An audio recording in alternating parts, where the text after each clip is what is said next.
রাজধানীর কারওয়ান বাজারে নির্বাচনী জনসভায় ভাষণ দেবেন জামায়াত আমির ডাক্তার শফিকুর রহমান। আমরা আরো খবর জানবো। আমাদের সঙ্গে যুক্ত হচ্ছেন সহকর্মী সাদ বিন শফিক। সাদ, কয়টা নাগাদ জামায়াত আমির ভাষণ দিতে পারে এবং নেতাকর্মীদের উপস্থিতি কেমন দেখছেন সেখানে? কারওয়ান বাজারে জামাতের এই নির্বাচনী জনসভার যিনি প্রধান অতিথি হিসেবে উপস্থিত থাকবেন বলে আমরা জেনেছি জামায়াতের আমির, তিনি কিন্তু এখন পর্যন্ত অনুষ্ঠানস্থলে এসে পৌঁছাননি। আমি যদি এখানে যারা নেতাকর্মীরা আছেন তাদের অবস্থাটা একটু দেখাই, তারা কিন্তু এরই মধ্যে এখানে এসে উপস্থিত হয়েছেন এবং কারওয়ান বাজারের যে প্রধান সড়ক অর্থাৎ পেট্রো বাংলার মোড় থেকে শুরু করে মূল বাজার পর্যন্ত রাস্তার অনেকটা অংশই কিন্তু নেতাকর্মীরা এখন অপেক্ষা করছেন। এবং আপনি জানেন ঢাকা 12 আসন, যেটি তেজগাঁও, কারওয়ান বাজার, শেরেবাংলা নগর এর একটি অংশ নিয়ে এই আসনটি। এই আসনে আসলে 11 দলীয় জোটের পক্ষ থেকে জামায়াত প্রার্থী দিয়েছে সাইফুল আলম খান মিলন, যাকে আসলে জামায়াতের আমির এলাকার যেসব ভোটার আছে, কর্মী সমর্থক আছে, তাদের কাছে আনুষ্ঠানিকভাবে পরিচয় করিয়ে দিবেন। এবং আমরা কিন্তু দেখেছি গত 8 দিন আগে নির্বাচনী প্রচারণা শুরু হওয়ার পর বিভিন্ন দলের শীর্ষ নেতারা তো বটেই, যারা অংশগ্রহণ করছেন, নির্বাচনে অংশ নিচ্ছেন, তাদের কর্মী সমর্থকরা প্রচারণার ব্যস্ত সময় পার করছেন। তারই অংশ হিসেবে কিন্তু আজকে ঢাকার বেশ কয়েকটি জায়গায় জামায়াতের আমিরের অনুষ্ঠান আছে, তার মধ্যে প্রথমটি কিন্তু এই কারওয়ান বাজারে।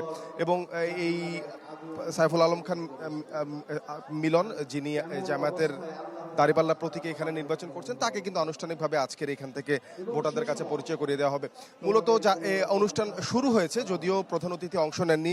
তারা মূলত বলছেন যে গতকালকে যে শেরপুরে একটি ঘটনা ঘটেছে সেটির বিরুদ্ধে তাদের ক্ষোভের কথা জানিয়েছেন জামায়াতের নেতাকর্মীরা। সব মিলিয়ে তারা প্রত্যাশা করছেন কিছুক্ষণের মধ্যে প্রধান অতিথি এসে উপস্থিত হবেন এবং এখানে এসে প্রার্থীকে আনুষ্ঠানিকভাবে পরিচয় করে দিবেন এবং ভোট চাবেন নিজ দলের পক্ষে।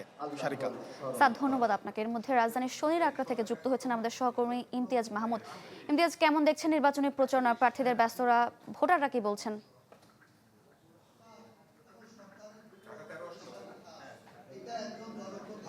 আমি এখন আছি শনির আখড়া দনিয়া কলেজে এবং এখন কিন্তু প্রচারণা হচ্ছে না। এখন এখানে হচ্ছে যে ইশতেহার এবং মত বিনিময় সভা, যেখানে হচ্ছে যে নির্বাচনের বিধি আচরণ, এই সকল বিষয় নিয়ে নানা ধরনের আলোচনা এখানে হয়ে থাকে। এবং এখানে কিন্তু উপস্থিত আছে হচ্ছে যে ঢাকা 4 আসনের জামায়াত প্রার্থী জয়নুল আবেদিন এবং বিএনপি প্রার্থী তানভীর আহমেদ রবিন এবং স্বতন্ত্র প্রার্থী ফুটবল যার হচ্ছে যে মার্কা মিজানুর রহমান, তারা কিন্তু উপস্থিত আছে। এবং ঢাকা 4 আসন কিন্তু শ্যামনগর, কদমতলী এবং হচ্ছে যে ড্যামরার কিছু এলাকা নিয়ে কিন্তু ঢাকা 4 আসন। এবং এখানের সবচেয়ে মৌলিক যে সমস্যাটা সেটি হচ্ছে যে এখানে কিন্তু গ্যাসের সংকট সহ হচ্ছে যে জলাবদ্ধতার কারণ খুবই প্রকট। এবং প্রত্যেকটি প্রার্থী কিন্তু একই কথা বলছে এখানে তাদের ইশতেহারে, যে তারা যদি বিজয়ী হয় তারা হচ্ছে যে গ্যাসের সংকট থেকে শুরু করে জলাবদ্ধতা এই ধরনের কিন্তু জিনিসগুলো কিন্তু প্রতিকার এবং দূরীকরণের কাজ করবে। এবং আরেকটি বিষয় হচ্ছে যে এখানে কিন্তু প্রচুর পরিমাণে ঘনবসতি, কলকারখানা এবং প্রচুর পরিমাণে মানুষ এখানে কিন্তু থাকে। এবং এখানের রাস্তা কিন্তু বেশ সংকীর্ণ এবং এই সংকীর্ণ রাস্তার কারণে কিন্তু যে অনেক সময় সবসময় এই এলাকা থেকে গাড়ি ঘোড়া কিন্তু পর্যাপ্ত পরিমাণে যেতে পারে না। এবং এখানের ইশতেহারে কিন্তু সেই একই কথাগুলোই বলা হচ্ছে যে এখানে তারা যদি বিজয় হতে পারে, এই রাস্তাগুলা সিটি কর্পোরেশনের সাথে কথা বলে রাস্তাগুলো যাতে বড় করা যায় সেই বিষয়ে কিন্তু তারা কাজ করবে। এবং বর্ষাকালে কিন্তু জলাবদ্ধতার মানে একটি ব্যাপক সমস্যার কারণ সৃষ্টি করে, অল্প বৃষ্টিতে কিন্তু জলাবদ্ধতা হয় এবং তাদের ইশতেহারে কিন্তু তারা একই কথাগুলোই বলছে। এবং আজ সকাল 9টা থেকে জয়নুল আবেদিন জামায়াতের যে প্রার্থী দাঁড়িপাল্লা মার্কা নিয়ে আছে, তিনি কিন্তু সকাল 9টা থেকে তার প্রচারণা শুরুর কথা ছিল। এবং কিছুটা প্রচারণার পরেই কিন্তু তিনি দনিয়া কলেজে যে নির্বাচনী ইশতেহার ও আচরণবিধি প্রতিপালন বিষয়ে যে মত বিনিময় সভা ছিল সহকারী রিটার্নিং অফিসারের আয়োজনে, সেখানে কিন্তু তারা উপস্থিত হয়েছে। এবং এখানে ইশতেহার অঙ্গীকার যেগুলো ছিল, যে জলবদ্ধতা নিরসন এবং হচ্ছে যে গ্যাসের সংকট থেকে শুরু করে রাস্তার সমস্যা, এছাড়া ঢাকা 4 আসনে কিন্তু খেলাধুলার যে মাঠ থেকে শুরু করে একটি ভালো উন্নত মানের হসপিটাল এবং কমিউনিটি সেন্টার, এগুলো কিন্তু কিছুই নেই। সেক্ষেত্রে কিন্তু ঢাকা 4 আসনের বিএনপি প্রার্থী বিএনপি প্রার্থী তানভীর আহমেদ রবিন, তিনি কিন্তু এই অঙ্গীকার কিন্তু দিয়েছে যে তিনি বিজয়ী হলে এই সকল জিনিসগুলো কিন্তু এখানে আলাদা করে ব্যবস্থা করে দিবে। তাছাড়া তাছাড়া কিন্তু হচ্ছে যে প্রত্যেকেই আর আজকে কিন্তু অষ্টম দিন, এই অষ্টম দিনে কিন্তু নির্বাচনী প্রচারণা অষ্টম দিন হয়ে গেছে এবং এই আর বেশি কিছু দিন সময় আর বাকি নেই এবং তারা এই মুহূর্তে চাচ্ছে কিন্তু প্রতিটা মানুষের দ্বারে দ্বারে গিয়ে যতটুকু সম্ভব প্রচারণা করা, তাদের অঙ্গীকার দেওয়া, প্রতিশ্রুতি দেওয়া এবং অঙ্গীকার প্রতিশ্রুতির মাধ্যমে কিন্তু ভোটটা তাদের দিকে নিয়ে আসা। এবং এই ঢাকা 4 আসনে কিন্তু প্রায় অর্ধেক 1,86,000 এবং পুরুষ রয়েছে এবং 1,00,000 ইমতিয়াজ, ধন্যবাদ আপনাকে। নির্বাচনী প্রচারণার আরো খবর জানাতে এই মুহূর্তে আমাদের সঙ্গে যুক্ত হচ্ছেন সহকর্মী আহমদ সোহাগ, তিনি আছেন মোহাম্মদপুরে। সোহাগ,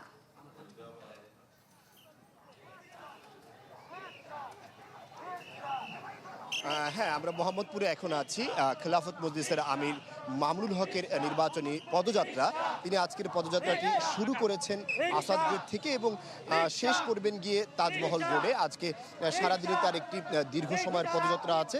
আমরা দেখতে পাচ্ছি যে তার এই যে পদযাত্রার যে মিছিল, সেই মিছিলে তার দলের নেতাকর্মীরা এবং বিভিন্ন তার যে সমর্থক এবং ভোটাররা রয়েছেন তারা এখানে এসে উপস্থিত হয়েছেন। অর্থাৎ তার যে সমর্থকদেরকে তিনি যেমন পাশে পাচ্ছেন, পাশাপাশি সাধারণ ভোটার যারা আছে, ভাসমান ভোটার, তাদেরকে কিন্তু পাশে টানার জন্য তিনি দীর্ঘদিন ধরেই চেষ্টা চালিয়ে যাচ্ছেন এবং তার এই প্রচারণায় তিনি বিভিন্ন প্রতিশ্রুতি দিচ্ছেন। বিশেষ করে এই মোহাম্মদপুর অঞ্চলের একটি অন্যতম সমস্যা হচ্ছে নিরাপত্তার সমস্যা, গ্যাস সমস্যা, বিদ্যুৎ সমস্যা। এই সমস্ত বিষয়ে তিনি সাধারণ যে সকল এলাকাবাসী রয়েছেন তাদেরকে বিভিন্ন প্রতিশ্রুতি দিচ্ছেন। তার ইশতেহারেও এই সমস্ত বিষয়গুলো রয়েছে। অর্থাৎ সাধারণ মানুষকে কাছে টানার জন্য, ভোটারদেরকে আকর্ষিত করার জন্য তিনি যতটুকু সাধারণ মানুষের কাছে যাওয়া দরকার, সেই নির্বাচনী প্রচারণার প্রথম থেকে শুরু করে গত 22 তারিখ থেকে আজকে অষ্টম দিন চলছে নির্বাচনী প্রচারণার। এই 8 দিন ধরে তিনি আসলে এই কাজগুলো করে যাচ্ছেন এবং আমরা দেখতে পেয়েছি ভোটারদের কাছে আসলে গিয়ে, যেহেতু তার প্রতিদ্বন্দ্বী এখানে একটি বিএনপি মনোনীত যেই জোট রয়েছে, সেই জোটে একটি শক্ত প্রতিদ্বন্দ্বিতা রয়েছে ববি হাজ্জাজ। তিনিও জানিয়েছেন, ববি হাজ্জাজ অবশ্য এর আগে আমরা দেখেছি মামুনুল হকের বিরুদ্ধে বিভিন্ন আচরণবিধি লঙ্ঘনের অভিযোগ করেছেন, তবে মামুনুল হক এখনো পর্যন্ত ববি হাজ্জাজের বিরুদ্ধে তেমন কোনো আচরণবিধি লঙ্ঘনের অভিযোগ করেননি। এই ছিল সর্বশেষ মোহাম্মদপুর থেকে। সোহাগ, ধন্যবাদ আপনাকে। দর্শক, ঢাকা এবং ঢাকার বাইরে থেকে আমরা নির্বাচনী প্রচারণার খবর জানছিলাম। নতুন বাংলাদেশ গড়তে এলো জুলফিকার স্টিল। জুলফিকার স্টিল, ইস্পাত দৃঢ় অঙ্গীকার।